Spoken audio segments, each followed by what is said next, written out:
Hello, my name is John Steigoff. I'm the president of the Minnesota State Council Machinist. We just wrapped up our spring state council here in Minneapolis, Minnesota. We had a very impactful meeting with everyone here. We had various guests come in. Highlight of the day was actually having our new international president, Brian Bryant, come in.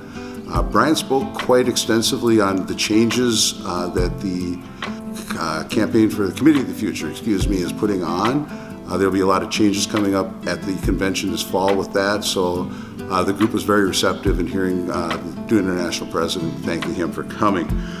We had some very good speakers at this gathering. We had 2nd District Congressperson Angie Craig. Angie gave a very impactful talk, mainly about the PRO Act and what we can do going forward if we can regain the House, maintain the Senate, and stay with Joe Biden as president.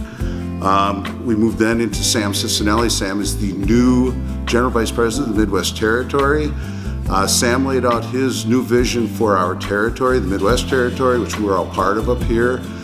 Sam is going to very aggressively look at both organizing and in possibly restructuring some of the ways that our locals and districts are made.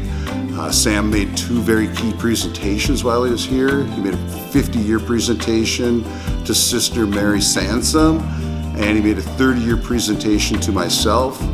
And then we reciprocated by giving Sam a presentation of the Yosemite Sam cookie jar. The afternoon was started off with senior senator from Minnesota, Amy Klobuchar. Amy is aggressively always looking after the needs and wants of labor. She's also looking at and is going to be supporting the Delta campaign. And she was just it was very fun to have Amy here because we haven't had her for a long time. And she speaks highly of both the Machinist Union and for what we stand for and do. Following her, we had Lieutenant Governor Peggy Flanagan. Peggy is a very powerful story about where she came from, how she rose into politics. She's the highest elected official of Native American women in the country and a very powerful speaker to listen to. She was very fun to have her, blessed to have her. We also had Richie Johnson in from Air Transport.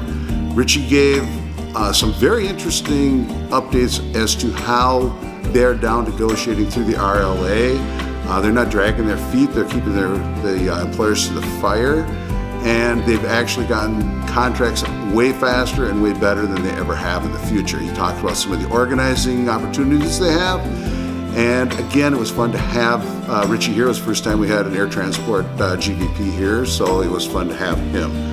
And it wouldn't be a state council if you didn't have Hassan Solomon come in. Hassan energized the room quite well and basically was outlining what our campaign strategy should be going into this fall to regain the House, maintain the Senate, and to push Joe Biden over the finish line. And then we capped off the 2-day event with the election and installation of the new state council.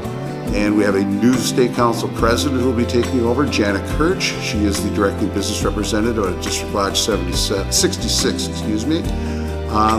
So all in all, it was a fantastic 2 days. People should go away with a lot. Hopefully take it back to their locals. And I appreciate you listening to me. Thank you.